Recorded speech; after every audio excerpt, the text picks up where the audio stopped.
Hello दोस्तों, जय हिंद, वंदे मातरम। जैसा कि आप सबको पता होगा कि बीएड थर्ड सेमेस्टर का एग्ज़ाम अत्यधिक नज़दीक आ चुका है, जिसमें हिंदी पेडोलॉजी का पेपर 17 फरवरी को होगा। तो मैं अपनी वीडियो के माध्यम से हिंदी के कुछ प्रमुख प्रश्नोत्तर लेके आया हूं, जिसमें हमारा पहला प्रश्न है, हिंदी साहित्य को कितने भागों में विभाजित किया गया है? किसी एक भाग का उल्लेख कीजिए अथवा आदिकाल पर प्रकाश डालिए। इसका उत्तर देखेंगे। हिंदी भाषा के क्रमबद्ध विकास की जानकारी के लिए इसे 3 भागों में विभाजित किया जा सकता है। पहला प्रारंभिक काल, दूसरा मध्यकाल एवं तीसरा आधुनिक काल। तो जैसा कि इस प्रश्न में केवल एक ही भाग का उल्लेख प्राप्त करना चाहता है, तो हम केवल प्रारंभिक काल का उत्तर देखेंगे। तो प्रारंभिक काल को आदिकाल भी कहा जाता है। प्रारंभिक काल को आदिकाल भी कहा जाता है। हिंदी साहित्य सामान्य रूप से आदिकाल से प्रारंभ होता है। आचार्य रामचंद्र शुक्ल ने इस काल का नामकरण वीर गाथा काल किया है। उनका कथन है कि आदिकाल की इस दीर्घ परंपरा के बीच प्रथम 150 वर्ष के भीतर तो साहित्य की किसी विशेष प्रवृत्ति का निश्चय नहीं होता है। जब मुसलमानों के चढ़ाइयों का आरंभ होता है, तब से हम हिंदी साहित्य को किसी विशेष प्रवृत्ति को एक विशेष रूप में बंधी हुई पाते हैं। राज्याश्रित कवि अपने आश्रयदाताओं के पराक्रमपूर्ण चरित्रों का वर्णन करते हैं। यह प्रबंध परंपरा रासों के नाम से जानी जाती है, जिसे लक्ष्य करके ही हमने इस काल को वीर गाथा काल दिया है। अर्थात रामचंद्र शुक्ल बताते हैं कि ये जब मुसलमानों की चढ़ाइयों का आरंभ होता है, तभी से इस साहित्य का विशेष रूप से प्रारंभ माना जाता है। इस काल में अत्यधिक लड़ाइयाँ हुई हैं, युद्ध हुई हैं, इसलिए इन्होंने इसका नाम वीर गाथा काल दिया है, जिसमें वीरता का बखान किया गया है। आगे देखते हैं।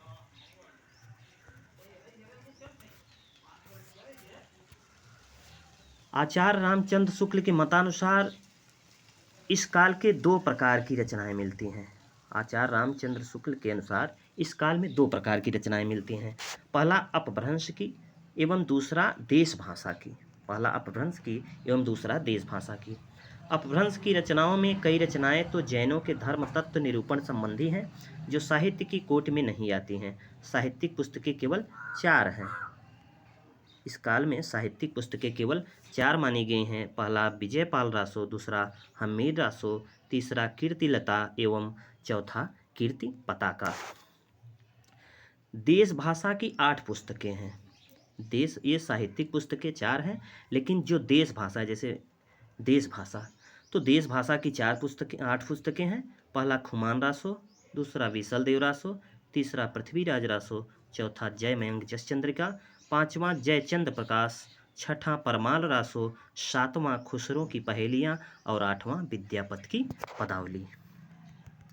हिंदी साहित्य का आदि कवि सरहया को मानने से हिंदी साहित्य की आरंभ सीमा 769 ईस्वी निश्चित होती है। हिंदी साहित्य का आदि कवि सरहया को मानने से, जब सरहया को हिंदी साहित्य का आदि कवि माना जाता है, तो हिंदी साहित्य की प्रारंभ सीमा 769 ईस्वी निश्चित की जाती है। विद्यापति को भी आदिकालीन कवियों में माना जाता है। आदिकालीन कवियों में विद्यापति को भी माना जाता है, जिनका रचना काल 1369 से 1379 से 1418 ईस्वी तक है। इस दृष्टि से आदिकाल की अंतिम सीमा 1418 ईस्वी निर्धारित की जा सकती है। आचार्य रामचंद्र शुक्ल ने आदिकाल की समाप्ति 1318 ईस्वी में मानी है। आचार्य रामचंद्र शुक्ल ने इस काल की, अर्थात आदिकाल की समाप्ति 1318 में माना है। आगे देखते हैं।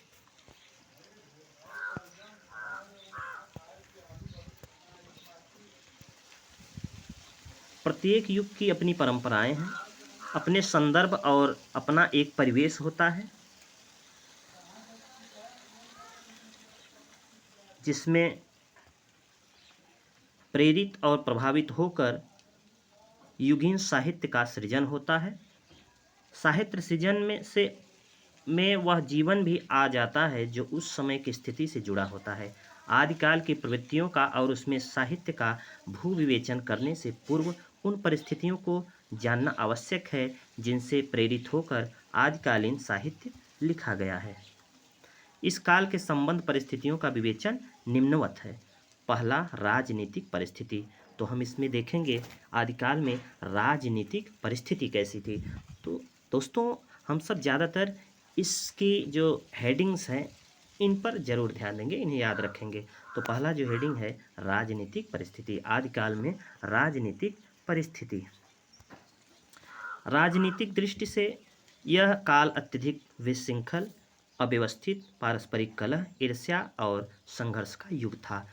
अंतिम हिंदू सम्राट हर्षवर्धन की मृत्यु के पश्चात भारत छोटे छोटे राज्यों में विभक्त हो गया। 8वीं शताब्दी से 15वीं शताब्दी के मध्य का यह समय, जहां एक ओर हिंदू सत्ता की धीरे धीरे क्षय होने का था, वहीं दूसरी ओर इस्लामिक सत्ता के धीरे धीरे उदय का भी था। ऐसी स्थिति में यदि आदिकाल के संपूर्ण हिंदी साहित्य को आक्रमणों और युद्धों से प्रभावित कहा जाए तो कोई अतिशयोक्ति न होगी।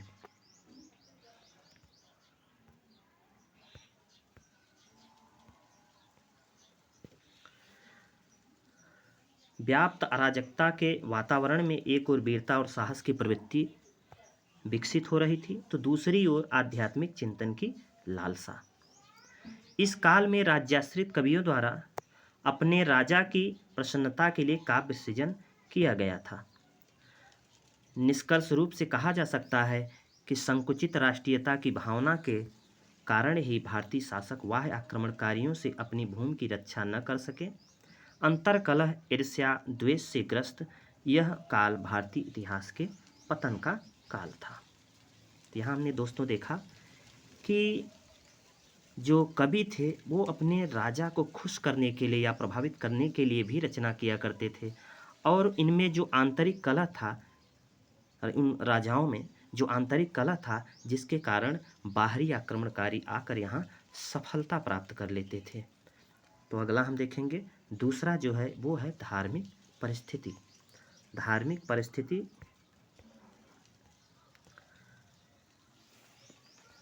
धार्मिक परिस्थिति सातवीं शताब्दी से धार्मिक परिवर्तन आरंभ हो गए थे। इस काल में महायान, वज्रयान, सहजयान, मंत्रयान जैसी शाखाओं का विकास हुआ। इस प्रकार कहा जा सकता है कि आदिकाल का धार्मिक परिस्थितियां अत्यंत विषम थी। विविध धर्म एवं संप्रदायों का जन्म हुआ। आडंबरों एवं पाखंडों का आधिपत्य था। इस काल के कवियों ने स्थिति के अनुरूप श्रृंगार, वीरता, सहयोग, खंडन, मंडन आदि से संबंधित साहित्य की भी रचना की। तो जैसा कि हम धार्मिक परिस्थिति देख सकते हैं कि इस काल में बौद्ध धर्म के काफ़ी शाखाओं में वृद्धि हुआ। महायान, वज्रयान, सहजयान, ये सब अन्य शाखाएं। इस प्रकार कहा जा सकता है कि आदिकाल में जो धार्मिक परिस्थितियां अत्यंत विषम थी, वो बहुत ही जटिल थी। उस काल में श्रृंगार, वीरता, सहयोग, खंडन, मंडन, आडंबर, पाखंडों का अत्यधिक प्रसार हो चुका था। तो ये जो था, ये धार्मिक परिस्थिति थी आदिकाल की। आगे देखते हैं सामाजिक परिस्थिति। उस काल में सामाजिक परिस्थिति क्या थी? सामाजिक परिस्थिति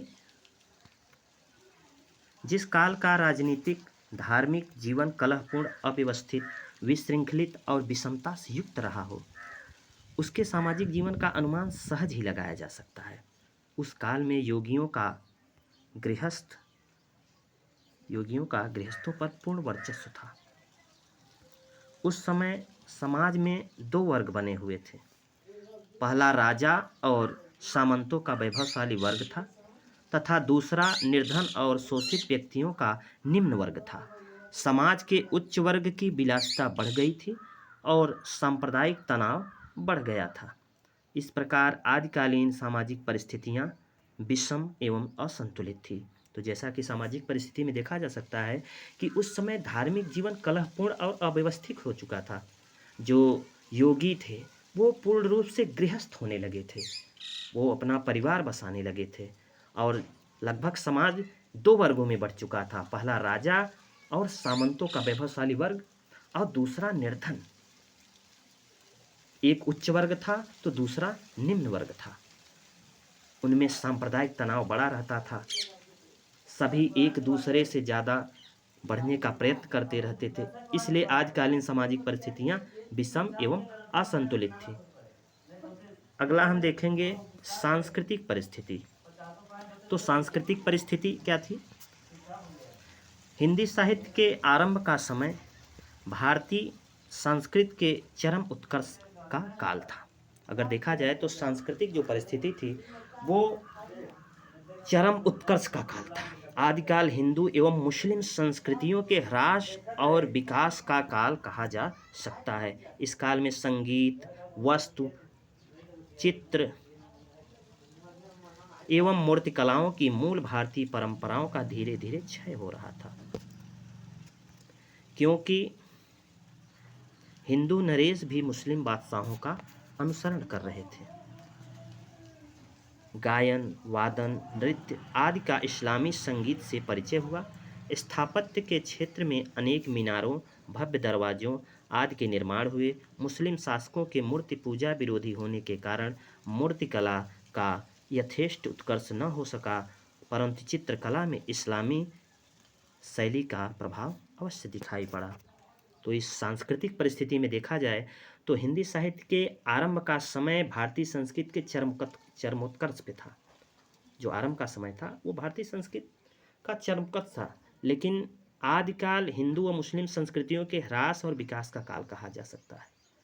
आदिकाल जो है ये हिंदू और मुस्लिम संस्कृतियों का ह्रास, मतलब इनकी जो संस्कृतियाँ थी धीरे धीरे इनमें पतन होने लगा, और इनमें संगीत, वास्तु, चित्र, मूर्तिकला, ये जो परंपरा थी भारतीयों में, इनका भी धीरे धीरे क्षय होने लगा, क्योंकि हिंदू जो राजा थे वो मुस्लिम बादशाहों का अनुकरण करने लगे, मुस्लिम बादशाहों की नकल उतारने लगे। कुछ जैसे कि संगीत है, वास्तु है, वो भारतीय संस्कृति का नहीं रह गया, धीरे धीरे वह मुस्लिम संस्कृति का अनुकरण करने लगे। गायन, वादन, नृत्य आदि इस्लामी संगीत से मेल खाने लगा। मुस्लिम शासकों के मूर्ति पूजा विरोधी होने के कारण मूर्तिकला का भी उत्कर्ष नहीं हो सका, परंतु चित्रकला में इस्लामी शैली का प्रभाव अवश्य दिखाई पड़ा, क्योंकि जो मुस्लिम शासक थे वो चित्रकला के अनुकरण थे। अगला हम देखेंगे साहित्यिक पक्ष। तो साहित्यिक पक्ष देखते हैं, ये 5वां नंबर है। समाज में व्याप्त राजनैतिक ऊहापोह, धार्मिक आडंबर और सामाजिक विषमता के प्रकाश में राजकीय शासन व्यवस्था धार्मिक अनुशासनहीन और आदि ने जो विकृतियां उत्पन्न की थी वे साहित्य में नजर आ रही थी। आदिकाल के साहित्य की रचना मुख्यतः 3 धाराओं में की जा रही थी। प्रथम धारा संस्कृत साहित्य से संबंधित थी, जिनका विकास परंपरागत ढंग से हो रहा था। आनंदवर्धन, अभिनवगुप्त, कुंतक, क्षेमेंद्र, मम्मट, राजशेखर, विश्वनाथ, जयदेव, श्रीहर्ष, भवभूति, भोज आदि अनेक संस्कृताचार्यों ने काव्य शास्त्रादि विषयों पर अनेक ग्रंथों की रचना की। दूसरी धारा प्राकृत एवं अपभ्रंश से संबंधित थी। तीसरी धारा हिंदी भाषा में लिखने वाले साहित्य की थी। इसी धारा में प्रत्यक्ष या परोक्ष रूप से तत्कालीन परिस्थितियां प्रतिबिंबित हो रही थी। आदिकाल को निम्नलिखित वर्गों में विभाजित किया जा सकता है।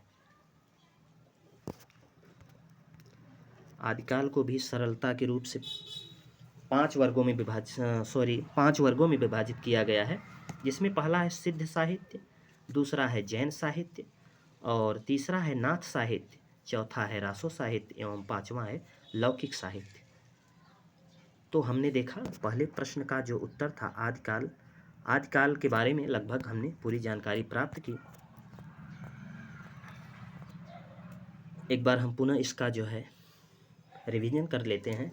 तो इस प्रश्न है आदिकाल पर प्रकाश डालिए। तो हमने देखा कि जो हिंदी भाषा है जिसकी विकास की जानकारी के लिए हम इसको 3 भागों में बांटते हैं, प्रारंभिक, काल, मध्यकाल एवं आधुनिक काल। तो हमने प्रारंभिक काल का जो है विवरण यहाँ पर दिया है। प्रारंभिक काल अर्थात आदिकाल, जिसको रामचंद्र शुक्ल ने वीरगाथा काल भी कहा है। रामचंद्र शुक्ल ने इसको जो है अपभ्रंश एवं देश भाषा, दो प्रकार की रचनाओं के बारे में बताया है, और जिसमें विजयपाल रासो, हम्मीर रासो, कीर्तिलता एवं कीर्ति पताका, ये 4 जो है साहित्यिक पुस्तकें हैं। और देश भाषा 8 पुस्तकें हैं। खुमान रासो, बिसलदेव रासो, पृथ्वीराज रासो, जयमयंक तथा जयचंद्रिका, जय चंद्र प्रकाश, परमाल रासो, खुसरो की पहेलियाँ और विद्यापति की पदावली, इन 8 लोगों की जो है देश भाषा की पुस्तकें हैं। और हिंदी साहित्य का जो आदि कवि है वो सरहया को मानने से साहित्य की आरंभ सीमा 769 ईस्वी से निश्चित होती है, परंतु जो है रामचंद्र शुक्ल ने आदिकाल की समाप्ति 1318 ईस्वी में मानी है। इस काल के संबंध में विभिन्न परिस्थितियों का विवेचन निम्नलिखित तरीके से किया गया। जैसे इसमें हमने पहला देखा है राजनीतिक काल, आपने देखा राजनीतिक काल जो उस समय की राजनीतिक काल थी। दूसरा धार्मिक परिस्थिति, तीसरा सामाजिक परिस्थिति, चौथा सांस्कृतिक परिस्थिति और पांचवा साहित्यिक पक्ष। तो ये जो है हिंदी का पहला इम्पोर्टेंट क्वेश्चन था, जिसे हम सब अच्छे से पढ़ लेंगे। अगर ये वीडियो आप सबको अच्छा लगा हो तो लाइक और सब्सक्राइब ज़रूर करिए। धन्यवाद।